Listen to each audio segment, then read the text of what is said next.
Саламатсыңарбы балдар? Кутман күнүңөр менен. Азыр биз математика сабагын өтөбүз. Алгач көнүгүү жасап алалы. Көнүгүүнү сөзүнө карап, кыймыл менен жасайбыз. Оң колумда 5 бармак, сол колумда 5 бармак. Жакшы окуп ардайым, максатыбыз 5 алмак. Мында акыркы саптарын айтканда кол чаап коебуз. Бүгүнкү сабагыбыздын темасы көбөйтүү менен бөлүүнүн байланышы. Сабактын максаты балдар, көбөйтүү менен бөлүүнүн байланышы жөнүндө түшүнүк аласыңар. Темага карата мисал, маселелерди чыгара аласыңар. Анда биринчи маселеге көңүлүңөрдү бурамын. 3 бутакка 4төн чымчык келип конду. Бутактарга баары канча чымчык келип конгон? Кана балдар, бул маселе кай самал менен чыгарылат?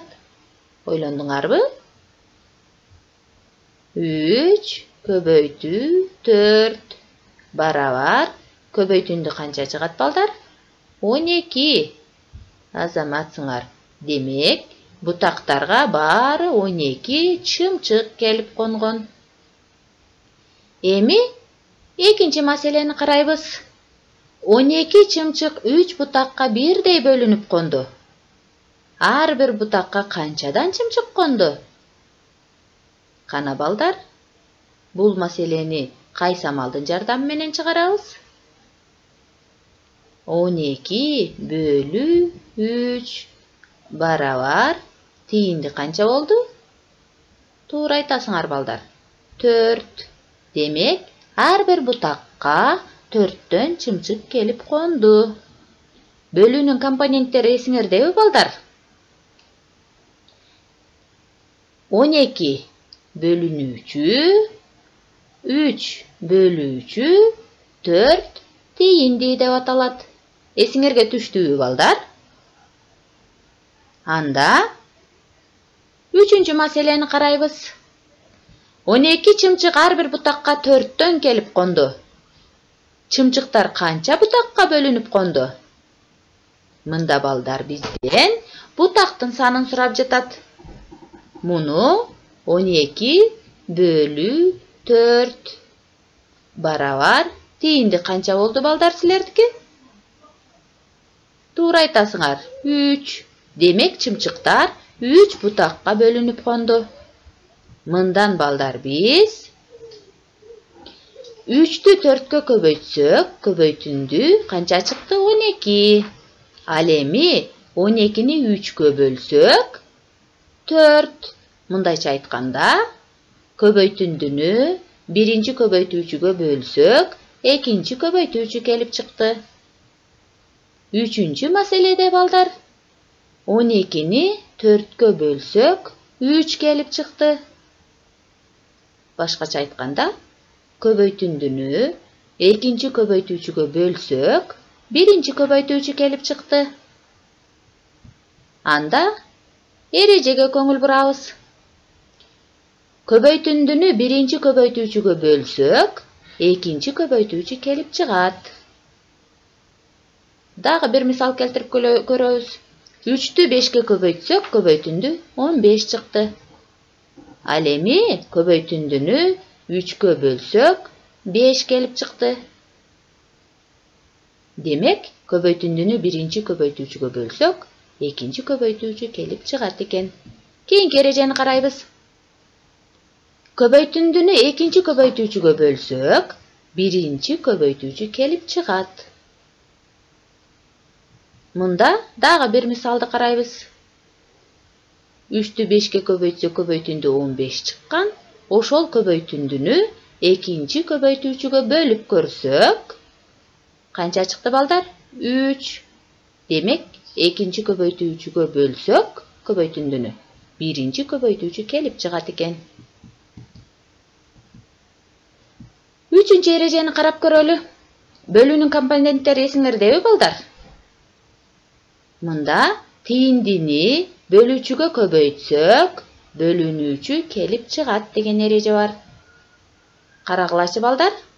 15'ti 3'gө bölsök тиинди канча чыкты? 5. Ошол тииндини бөлүүчүгө көбөйтсөк 15 чыкты. Бөлүнүүчү келип чыктыбы балдар? Мында биз тиинди кайсы эле? 5 эле. Тииндини көбөйттүк. Бөлүүчү кайсы эле? 3. Бөлүүчүгө көбөйтсөк эмне келип чыкты? Баягы бөлүнүүчү деген саныбыз келип чыкты. Түшүнүктүү болдубу балдар? Анда дагы бир мисалды бирге иштеп көрөлү. 6-ны 3-кө көбөйтөбүз. Көбөйтүндү канча чыгат? 18. Эми көбөйтүндүнү биринчи көбөйтүүчүгө бөлөбүз. Барабар тиинди эмне болду? 3. Бул 3 дегенибиз экинчи көбөйтүүчү эле. Эми көбөйтүндүнү экинчи көбөйтүүчүгө бөлүп көрөбүз. Барабар биринчи көбөйтүүчү келип чыкты. Мындан бөлүү менен көбөйтүүнүн байланышын түшүндүңөрбү балдар? Анда түшүнгөн болсоңор, бышыктоо үчүн тапшырмаларды аткарабыз. 696 мисалдан балдар, бирөөсүн чогуу чыгаралы, калганын өз алдыңарча чыгарып, дептериңерге жазып алгыла. Анда 4 көбөйтүү 7, барабар көбөйтүндү канча? 28. Эми ушуну бөлүү менен байланыштырабыз. 28-ди бөлөбүз 4-кө. Барабар тиинди канча чыгат? 7.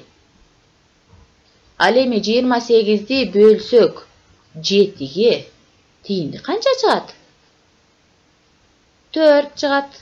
Азаматсыңар балдар. Анда калган мисалдарды чыгарып алабыз. Эми жыйынтыктоо үчүн суроолорго жооп берип көргүлө. Көбөйтүндүнү биринчи көбөйтүүчүгө бөлсөк эмне келип чыгат?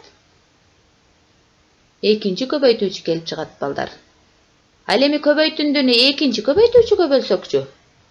Туура айтасыңар. Биринчи көбөйтүүчү келип чыгат. Кийинки суроо. Тииндини бөлүүчүгө көбөйтсөк эмне келип чыгат балдар? Кана ойлоңгулачы. Тииндини бөлүүчүгө көбөйтсөк бөлүнүүчү келип чыгат. Унутпайсыңарбы балдар? Анда үй тапшырманы белгилеп алгыла.